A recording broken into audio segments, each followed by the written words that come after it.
John, are you all right? Have you recovered? Was it your favourite? Yeah. But what did you make of the level and exactly how that match unfolded? It seemed like there was everything in it. Yeah, I thought Edinburgh's skill sets were outstanding in these conditions, certainly way better than ours.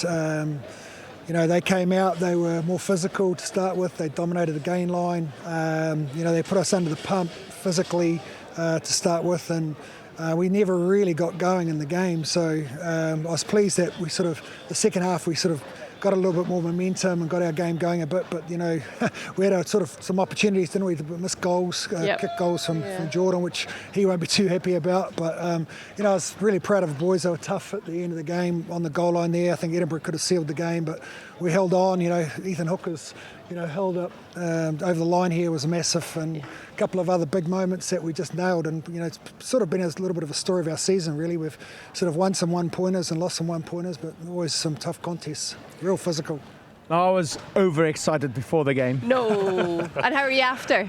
My heart is still ticking. But John, just go through us that halftime chat, word for word, because that was a changed Shark team defensively. What an effort. Yeah, look, we, again, like I said, we just allowed too much momentum, and that put the pressure on our wider defence. We couldn't get up off the ground because we didn't have the numbers. And they managed to score a couple of tries out wide, which is not good enough from our side. So there was a little bit of a spray at half time, but from the leaders as well, we got to act together in the second half. But still, for us, it's a bit of a wake-up call.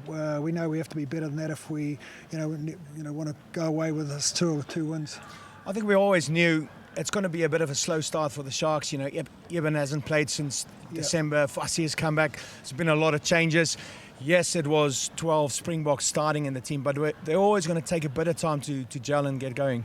Yeah, that's right. It felt like a little bit of a pre-season head out for us, and I know I don't want to make any excuses. We've got a lot of stars in our team, but Edinburgh were outstanding tonight, and they've got their own stars, and I think the expectation is that we just roll out this team and it wins every week. But we know we have to work for it. I'm pleased that we got this game. And obviously the win and got it under our belt, but hopefully next week will be a little bit better and be able to carry sort of this little bit more confidence into the next 3 games. Yeah, a couple of yellow cards for you guys as well, and it got a little bit spicy on a few occasions. Is that something maybe discipline, we speak about discipline in so many different facets in different ways. Is that something that maybe you need to look at? Yeah, we always thought. I'm dangling that one. Or do you think it helped? Does it kickstart when you're up against it, when you've had a spree, as you say, at half time? Yeah, you want to keep a temperament, but there has to be a boiling point at somewhere.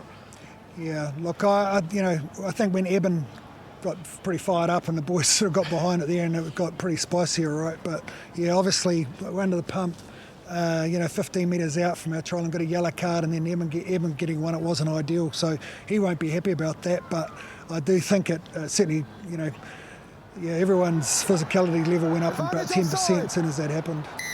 Certainly, this was the point where it was Eben and Sam Skinner. But and I think there was just pretty good refereeing for Andrew Brace, because the game was simmering. 2 or 3 times before that it felt as if it was maybe go over the edge, but you know what, it's not the worst thing in the world to have a wrestle, 2 number 4s going out, but actually for the game it needed control, and I thought they brought that control, and then the defensive effort from 30 men of the Sharks was outstanding off the back of that. Yeah, how did you rate your defence today? Because obviously you conceded 3 tries, but equally it could have been 6 tries to Edinburgh, to be perfectly honest.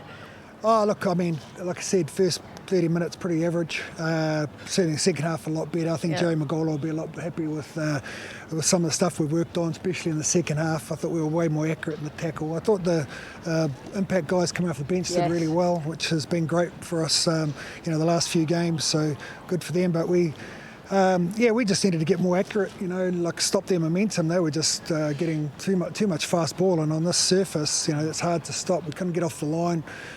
So once we tied it up a little bit, we were way better. Sometimes as well, more possession obviously is better, because you don't have to defend. I didn't feel as if you had a lot of possession in the first half, so that goal of getting our hands on the ball controls that a bit better in the second half as well. Yeah, that's right. When we were conceding that momentum, we were also conceding penalties because we were under pressure, so nothing was really going our way. weren't physical enough. We didn't dominate their carry, and that put us under pressure. And then they got the territory they needed through the penalties. And we probably spent 50-60% of that first half in our own 22, which is not ideal. Before you head off, we have the lovely winning try to show you, just to remind you of this great passage of play right at the end here. What did you make of how it was all kind of coming together, the lead up to it, and the attacking play that you put in? Well, first of all, I was really happy for Sia Masuku there. That was a great read to throw that wide ball. I mean, obviously we kept the ball for 10 or 12 phases under the post. I was just praying that we weren't going to get held up over the line. I mean, we did have an arm out for a penalty, which we would have come back to, but I didn't want another scrum if we probably were gone into the corner. So that was really the moment we needed to finish the game. I love that. From an attacking perspective, so often we see so many pick and goes, and the threat of being held up on the line is a real bit. Having the bravery to go, and when you go, make it count with a pass like that and a finish. I think too often we see too many teams just getting white line fever. So credit with the pressure on and the clock in the red to not to take a gamble, but to go and win the game. Yeah, no white line fever for the Sharks tonight. Yeah. Well, look, thank you so much for joining us. Congratulations, an important 4 points, that's for sure, in a tight URC table. Chris will take your microphone for you. Thank you very much, John. We'll let you go. John. See you later.